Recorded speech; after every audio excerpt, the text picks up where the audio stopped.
Side ഡ്രോപ്സിലേക്ക് എല്ലാവർക്കും സ്വാഗതം. The world of metals and non metals എന്ന ചാപ്റ്ററിന്റെ 4th പാർട്ടാണ് നമ്മൾ ഇന്ന് പഠിക്കാൻ പോകുന്നത്. അപ്പോൾ ആദ്യത്തെ ഭാഗങ്ങളൊക്കെ കാണാനായിട്ട് ഞാൻ ലിങ്ക് കൊടുത്തേക്കാം. അപ്പോൾ നമ്മൾ പഠിച്ചുകൊണ്ടിരുന്നത് മെറ്റൽസിന്റെ പ്രോപ്പർട്ടിയും അങ്ങനെ നമ്മുടെ ലാസ്റ്റ് ക്ലാസ്സിൽ നമ്മൾ പഠിച്ചത് നമ്മൾ എന്തായിരുന്നു പഠിച്ചത്? അയൺ എന്ന് പറഞ്ഞ മെറ്റലിന്റെ effects of air and water on metals ആണ് നോക്കിക്കൊണ്ടിരുന്നത്. അപ്പോൾ നമ്മൾ അയണിന്റെ പഠിച്ചു അല്ലേ? ഇനി നമ്മൾ പഠിക്കേണ്ടത് എന്താണ്? അതർ മെറ്റൽസ് എങ്ങനെയാണ് എയറിലും വാട്ടറിലും റിയാക്ട് ചെയ്യുന്നത് എന്നാണ് നമ്മൾ നോക്കേണ്ടത്. ഓക്കെ അല്ലേ? അപ്പൊ നമുക്ക് സ്റ്റാർട്ട് ചെയ്യാം. അപ്പൊ സ്റ്റാർട്ട് ചെയ്യുന്നതിന് മുന്നേ നമ്മളെല്ലാം എപ്പോഴും പറയുന്നത് പോലെ തന്നെ ചാനൽ സബ്സ്ക്രൈബ് ചെയ്ത് വെക്കുക. അപ്പൊ നിങ്ങൾക്ക് ഞാൻ അടുത്ത പാർട്ട് ഇടുമ്പോൾ പെട്ടെന്ന് കാണാൻ പറ്റും. അതുപോലെ തന്നെ ഇഷ്ടപ്പെട്ടെങ്കിൽ ലൈക്കും ഷെയറും നിങ്ങളുടെ ഫ്രണ്ട്സിനൊക്കെ അയച്ചും കൊടുക്കുക. ഓക്കെ അല്ലേ? ഓക്കെ, അപ്പൊ നമുക്ക് സ്റ്റാർട്ട് ചെയ്യാം. Effects of air and water on other metals. അപ്പൊ നമ്മൾ എപ്പോഴും ചെയ്യുന്നത് പോലെ തന്നെ നമുക്കൊരു ആക്ടിവിറ്റിയിലൂടെയാണ് നമ്മൾ പഠിക്കാൻ പോകുന്നത്. ആക്ടിവിറ്റി എന്ന് കേൾക്കുമ്പോൾ എല്ലാവർക്കും ബോറടിക്കുന്നുണ്ടോ? നമുക്ക് ആ ആക്ടിവിറ്റി കേൾക്കുമ്പോഴേ നമുക്ക് പെട്ടെന്ന് അത് ബ്രെയിനിൽ ഇരിക്കാൻ വേണ്ടിയിട്ടാണ് കേട്ടോ. അപ്പൊ നിങ്ങൾ ഇത് പഠിക്കുമ്പോൾ മനസ്സിൽ ഇങ്ങനെ ഈ ഒരു ആക്ടിവിറ്റി ചെയ്യുന്നതായിട്ട് നിങ്ങൾ എന്ത് ചെയ്യുക? ഇമാജിൻ ചെയ്യാം. ഓക്കെ അല്ലേ? ഓക്കെ, അപ്പൊ നമ്മളൊരു ലാബിലാണ് നിൽക്കുന്നത്. ഓക്കെ, നമുക്ക് വേണ്ടത് മഗ്നീഷ്യം എന്ന് പറഞ്ഞ ഒരു മെറ്റലാണ് നമ്മൾ എടുക്കുന്നത്. ഏതാണ്? മഗ്നീഷ്യം. പേരൊക്കെ ഓർത്തിരിക്കുക കേട്ടോ. അപ്പൊ മഗ്നീഷ്യം റിബൺ ആണ് എടുക്കുന്നത്. മഗ്നീഷ്യം റിബൺ കണ്ടല്ലോ, ഇതാണ് മഗ്നീഷ്യം റിബൺ. അപ്പൊ ഈ മഗ്നീഷ്യം റിബൺ ഒരു 3 to 4 സെന്റിമീറ്റർ കട്ട് ചെയ്തെടുക്കുക. എന്നിട്ട് ഒരു ടങ്സ് വെച്ചിട്ട് അതിനെ ഇങ്ങനെ ഹോൾഡ് ചെയ്യുക. കാരണം നമ്മൾ അതിനെ കത്തിക്കാൻ പോവാണ്, അപ്പൊ അതിനെ പിടിക്കാൻ പറ്റില്ലല്ലോ ഡയറക്റ്റ്. ഓക്കെ, അങ്ങനെ നമ്മൾ എന്ത് ചെയ്തു? അതിന്റെ അറ്റം, അതിന്റെ ആ ഒരു എഡ്ജ്, അതിന്റെ ഒരു അറ്റത്ത് നമ്മൾ എന്ത് ചെയ്യുക? സ്പിരിറ്റ് ലാമ്പ് ഉപയോഗിച്ചോ അല്ലെങ്കിൽ ഒരു ക്യാൻഡിൽ ഉപയോഗിച്ചോ നമ്മൾ എന്ത് ചെയ്യാണ്? ഇഗ്നൈറ്റ് ചെയ്യാൻ പോവാണ്. അങ്ങനെ ഇഗ്നൈറ്റ് ചെയ്തപ്പോൾ മഗ്നീഷ്യം റിബൺ എന്താകും? ബേൺ ആകും അല്ലെ? അങ്ങനെ ആ ബേൺ ആകുമ്പോൾ നമ്മൾ ഒബ്സർവ് ചെയ്യണം. ഒബ്സർവ് ചെയ്യണം? എന്താണ് സംഭവിക്കുന്നതെന്ന് നോക്കിയാൽ നമുക്ക് കാണാൻ സാധിക്കും. ഒരു ഡാസ്ലിംഗ് വൈറ്റ് ഫ്ലെയിം നമുക്ക് കാണാൻ സാധിക്കും. എന്താണ്? ഇതാ കണ്ടോ ഈ പിക്ചറിൽ കാണുന്ന പോലെ? ഡാസ്ലിംഗ് വൈറ്റ് ഫ്ലെയിം നമുക്ക് കാണാൻ സാധിക്കും. ഈ വൈറ്റ് ഫ്ലെയിം എന്തായിട്ട് മാറും? വൈറ്റ് പൗഡർ ആയിട്ട് മാറും കേട്ടോ. അപ്പൊ അത് നമ്മളൊരു വാച്ച് ഗ്ലാസ്സിലോട്ട് കളക്ട് ചെയ്യാണ്. അപ്പൊ ഈ വാച്ച് ഗ്ലാസ്സിലോട്ട് കളക്ട് ചെയ്ത ഈ പൗഡർ എന്താണെന്ന് അറിയാമോ? Magnesium oxide. അതെങ്ങനെയാണ് ഈ ഓക്സൈഡ് വന്നത്? അതാണ് ഞാൻ പറയുന്നത്. ബേൺ ചെയ്യുക എന്ന് പറഞ്ഞാൽ എന്താണ്? എപ്പോഴും ഓക്സിജനുമായിട്ട് റിയാക്ട് ചെയ്യിപ്പിക്കുക എന്നാണ് അർത്ഥം വരുന്നത്. ഓക്കെ അല്ലേ? അപ്പൊ ഇവിടെ മഗ്നീഷ്യം റിബൺ നമ്മൾ ബേൺ ചെയ്യാന്ന് പറഞ്ഞാൽ മഗ്നീഷ്യം റിബണിനെ ഓക്സിജനുമായിട്ട് റിയാക്ഷൻ നടന്നു എന്നാണ് അർത്ഥം. അപ്പൊ മഗ്നീഷ്യം റിബൺ ഓക്സിജനുമായിട്ട് റിയാക്ട് ചെയ്യുമ്പോൾ മഗ്നീഷ്യം ഓക്സൈഡ് എന്ന് പറഞ്ഞ ഒരു വൈറ്റ് പൗഡർ നമുക്ക് കിട്ടും. അതായത് ഓക്സിജനുമായിട്ട് റിയാക്ട് ചെയ്യാന്ന് പറഞ്ഞാൽ എന്താണ്? ഓക്സിജൻ എവിടാണുള്ളത്? എയറിലാണുള്ളത് അല്ലെ? അതായത് എയറുമായിട്ട് മെറ്റൽ റിയാക്ട് ചെയ്യുന്നു. നമ്മളതല്ലേ പഠിച്ചുകൊണ്ടിരിക്കുന്നത്. ഓക്കെ, അപ്പൊ ആദ്യം നമ്മൾ റിയാക്ഷൻ വിത്ത് എയർ അല്ലെങ്കിൽ റിയാക്ഷൻ വിത്ത് ഓക്സിജൻ ആണ് നമ്മൾ നോക്കുന്നത്. അപ്പൊ ഇവിടെ നമുക്ക് മഗ്നീഷ്യം ഓക്സൈഡ് കിട്ടി. Okay, it is formed due to the reaction between magnesium and oxygen present in the air. ഇപ്പൊ ക്ലിയർ ആയോ? അപ്പൊ മെറ്റല് ഓക്സിജനുമായിട്ട് റിയാക്ട് ചെയ്തപ്പോൾ നമുക്ക് മഗ്നീഷ്യം ഓക്സൈഡ് കിട്ടി. ഓക്കെ, ഇനി നമ്മൾ നോക്കാൻ പോകുന്നത് ഈ മഗ്നീഷ്യം ഓക്സൈഡ് എന്ന് പറയുന്നത് ആസിഡ് ആണോ ബേസ് ആണോ എന്ന് നമുക്ക് നോക്കണം. ഓക്കെ അല്ലേ? അപ്പൊ നമുക്കറിയാം, നമ്മൾ നേരത്തെ ചാപ്റ്റർ പഠിച്ചിട്ടുണ്ട്, exploring substances, acidic, basic, neutral എന്ന ചാപ്റ്ററിനകത്ത് നമ്മൾ എങ്ങനെയാണ് ഇത് ടെസ്റ്റ് ചെയ്യുന്നത്? ഇൻഡിക്കേറ്റർ ഉപയോഗിച്ചിട്ട്. അപ്പൊ ഇവിടെ ഏത് ഇൻഡിക്കേറ്റർ നമുക്ക് എടുക്കാം? നമ്മുടെ ലിറ്റ്മസ് പേപ്പർ എടുക്കാം. ഓക്കെ, അപ്പൊ ലിറ്റ്മസ് പേപ്പർ ഞാൻ എടുത്തു. ഈ ലിറ്റ്മസ് പേപ്പർ ഡിപ്പ് ചെയ്യാനായിട്ട് നമ്മൾ എന്ത് ചെയ്തു? മഗ്നീഷ്യം ഓക്സൈഡിനകത്ത് കുറച്ച് വാം വാട്ടർ ഉപയോഗിച്ചു. ഓക്കെ, എന്നിട്ട് നമ്മൾ ഇത് ഡിപ്പ് ചെയ്ത് നോക്കാണ്. അപ്പൊ റെഡ് ലിറ്റ്മസ് പേപ്പറിന്റെ കളർ എന്തായിട്ട് മാറി? ബ്ലൂ കളർ ആയിട്ട് മാറി. ബ്ലൂ ലിറ്റ്മസ് പേപ്പറിന്റെ കളറോ? ബ്ലൂ തന്നെയാണ്, ചേഞ്ചസ് ഒന്നും സംഭവിച്ചിട്ടില്ല. അപ്പൊ എന്തായിരിക്കും ഈ ഒരു മഗ്നീഷ്യം ഓക്സൈഡ് എന്ന് പറയുന്നത്? അതെ, ബേസിക് ആണ്. മഗ്നീഷ്യം ഓക്സൈഡ് എന്താണ്? ബേസിക് ആണ്. Generally oxides of metal are basic in nature. അതായത് മെറ്റൽ റിയാക്ട് വിത്ത് ഓക്സിജൻ, നമുക്ക് എന്ത് കിട്ടും? ഓക്സൈഡ്സ് ഓഫ് മെറ്റൽ കിട്ടും. അതെന്ന് പറയുന്നത് എന്താണ്? ആർ ബേസിക് ഇൻ നേച്ചർ ആണെന്നാണ് പറയുന്നത്. ഓക്കെ, ഇനി ഈ ഒരു സെയിം എക്സ്പെരിമെന്റ് നമ്മൾ next chapter changes around us, physical chemical എന്ന ആ ചാപ്റ്ററിലും പഠിക്കുന്നുണ്ട്. അതുകൊണ്ട് ജസ്റ്റ് ഒന്ന് ഓർത്തിരിക്കണം കേട്ടോ. ഓക്കെ, അപ്പൊ ഈ ചാപ്റ്റർ, ഈ ഫിസിക്കൽ ആൻഡ് കെമിക്കൽ ചേഞ്ചസ് എന്ന് പറഞ്ഞാൽ നമ്മൾ കഴിഞ്ഞ പ്രാവശ്യത്തെ ടെക്സ്റ്റ് ബുക്ക് അനുസരിച്ച് നമ്മൾ ചെയ്തിട്ടുണ്ട്. ആ ചാപ്റ്റർ കാണാനായിട്ട് നമ്മുടെ പ്ലേലിസ്റ്റിൽ നോക്കിയാൽ മതി കേട്ടോ. നിങ്ങൾക്കൊന്ന് റെഫറൻസ് ചെയ്യാം. അടുത്ത് നമുക്ക് സോഡിയം മെറ്റൽ എങ്ങനെയാണെന്ന് നോക്കാം. സോഡിയം എന്ന് പറയുന്ന മെറ്റൽ എങ്ങനെയാണ് വാട്ടറിലും ഓക്സിജനും റിയാക്ട് ചെയ്യുന്നത്? സോഡിയം മെറ്റൽ നമ്മൾ സ്റ്റോർ ചെയ്യുന്നത് കെറോസിനിലാണ്. എന്തുകൊണ്ടാണെന്ന് അറിയാമോ?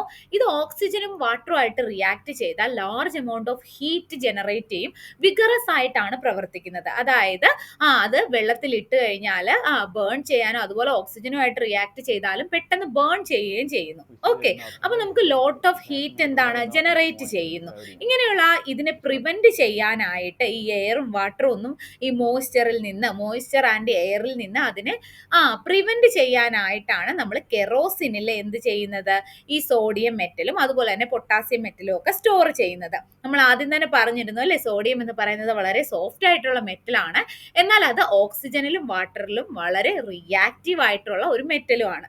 കണ്ടോ നിങ്ങൾ, ഇതാ ഞാൻ ഈ കാണിച്ചിരിക്കുന്നത് കണ്ടോ അതിന്റെ വാട്ടറിലുള്ള ഒരു റിയാക്ഷൻ. ഇത് വളരെ വലിയൊരു പീസ് ആണെങ്കിൽ എന്താണ് പൊട്ടിത്തെറിക്കുകയൊക്കെ ചെയ്യും. ഓക്കെ അല്ലേ? Can you predict the nature of its oxide? എന്തായിരിക്കും ഇതിന്റെ ഓക്സൈഡ്സിന്റെ നേച്ചർ എന്ന് പറയുന്നത്? ബേസിക് ആണ്. നമ്മൾ പഠിച്ചു അല്ലെ, മെറ്റൽ ഓക്സൈഡ്സ് എന്താണ്, ബേസിക് ഇൻ നേച്ചർ ആണ് നമ്മൾ പഠിച്ചായിരുന്നു അല്ലെ. ഓക്കെ, അപ്പൊ നമ്മൾ ഇത്രയും നേരം പഠിച്ചത് മെറ്റൽസ് എങ്ങനെയാണ് എയറിലും വാട്ടറിലും ബിഹേവ് ചെയ്യുന്നതെന്നാണ്. ഇനി നമ്മൾ പഠിക്കാൻ പോകുന്നത് substances that behave differently from metal. Metal പോലെ അല്ലാത്ത സബ്സ്റ്റൻസസ് എങ്ങനെയാണ് എയറിലും വാട്ടറിലും റിയാക്ട് ചെയ്യുന്നത്. നമ്മുടെ ലാസ്റ്റ് പാർട്ടാണ് കേട്ടോ. ഇതും കൂടെ കഴിഞ്ഞാൽ നമ്മൾ ഈ ഒരു ചാപ്റ്റർ കംപ്ലീറ്റ് ചെയ്തു. ഓക്കെ അല്ലേ? അപ്പൊ നമുക്ക് എന്താണ്, എക്സ്പെരിമെന്റ് ചെയ്യണം. എക്സ്പെരിമെന്റിന് നമുക്ക് മെറ്റൽ അല്ലാത്ത എന്ത് വേണം, സബ്സ്റ്റൻസസ് എടുക്കണം. നമ്മൾ ഇവിടെ എടുക്കാൻ പോകുന്നത് സൾഫർ ആണ്. ഓക്കെ, എന്താണ്, സൾഫർ ആണ്. അപ്പൊ സൾഫർ എടുക്കുന്നത് നമ്മളൊരു ഡിഫ്ലഗ്രേറ്റിംഗ് സ്പൂൺ ആണ്. ഇതെന്ന് പറയുന്നത് ഒരു ലോങ് ഹാൻഡിൽഡ് ആയിട്ടുള്ള ഒരു മെറ്റൽ സ്പൂൺ ആണ് കേട്ടോ. ആ മെറ്റൽ സ്പൂണിൽ നമ്മൾ പൗഡേർഡ് ആയിട്ടുള്ള സൾഫർ എടുക്കാം. എന്നിട്ട് എന്തിനാണ് നമ്മൾ അങ്ങനെ നീളമുള്ള എടുക്കുന്നത്, നമുക്ക് ബേൺ ചെയ്യിപ്പിക്കാനാണ്. ഓക്കെ, എന്നിട്ട് ഇതിനെ നമ്മൾ എന്ത് ചെയ്യാണ്, ഹീറ്റ് ചെയ്യാൻ പോവാണ്. അപ്പൊ നമുക്ക് ഈ സ്പൂൺ ഒരു ബേൺ ചെയ്യാൻ തുടങ്ങുമ്പോൾ അതിൽ നിന്ന് വരുന്ന ആ ഒരു പുക, അത് നമുക്ക് എന്ത് ചെയ്യണം, ആ ഒരു ഗ്യാസ് നമുക്ക് ഇതുപോലെയുള്ള ഒരു ഗ്യാസ് ജാറിൽ കളക്ട് ചെയ്യണം. അതിനായിട്ട് ഇത് നന്നായിട്ട് ബേൺ ചെയ്യുമ്പോൾ തന്നെ ആ ഒരു സ്പൂൺ ഇതിനകത്തോട്ട് ഇറക്കി വെച്ച് ഇതങ്ങ് അടച്ചു വെക്കാം. അപ്പൊ അതിന്റെ ആ ഒരു ഗ്യാസ് എങ്ങോട്ട് വരും, ഈ ഒരു ഗ്ലാസ് ജാറിനകത്ത് വരും. എന്നിട്ട് ഒരു 3-4 മിനിറ്റ് കഴിഞ്ഞിട്ട് ആ ലിഡ് മാറ്റി അതിൽ നിന്ന് ആ ഒരു സ്പൂൺ മാറ്റുകയും ഉടൻ തന്നെ നമ്മൾ എന്താണ്, ആ ഒരു സ്മോൾ ക്വാണ്ടിറ്റി ഓഫ് വാട്ടർ ആ ജാറിലേക്ക് ഒഴിച്ചിട്ട് ക്യുക്കായിട്ട് ഇങ്ങനെ ഷെയ്ക്ക് ചെയ്യണം.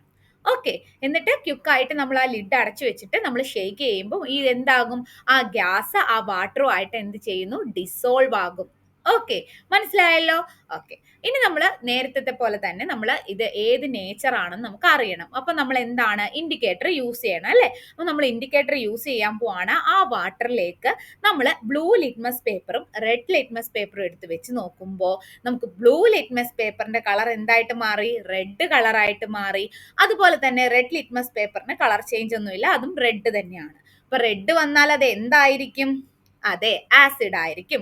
On burning sulphur in air, നമ്മൾ സൾഫർ അല്ലേ ഓക്സിജനുമായിട്ട് ബേൺ ചെയ്യിപ്പിച്ചത്, നമുക്ക് എന്ത് കിട്ടി, sulphur dioxide gas form ചെയ്തു.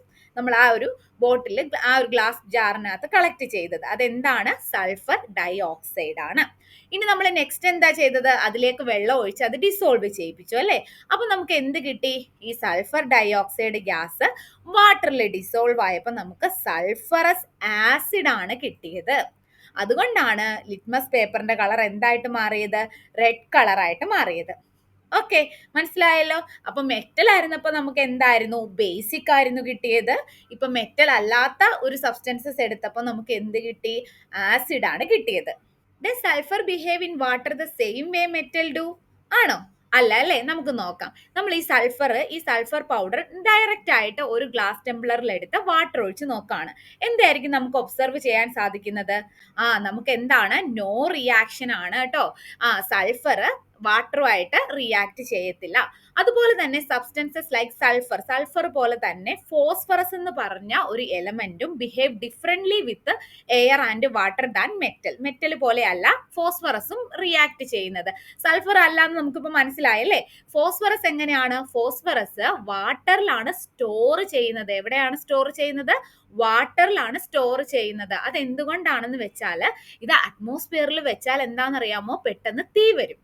Okay, it catches fire when expose to atmospheric air. Atmospheric എയറിൽ അങ്ങനെ വെക്കാൻ പറ്റില്ല. ഓക്സിജനിൽ എന്താണത്, പെട്ടെന്ന് തന്നെ കത്തിപ്പോകുന്നു.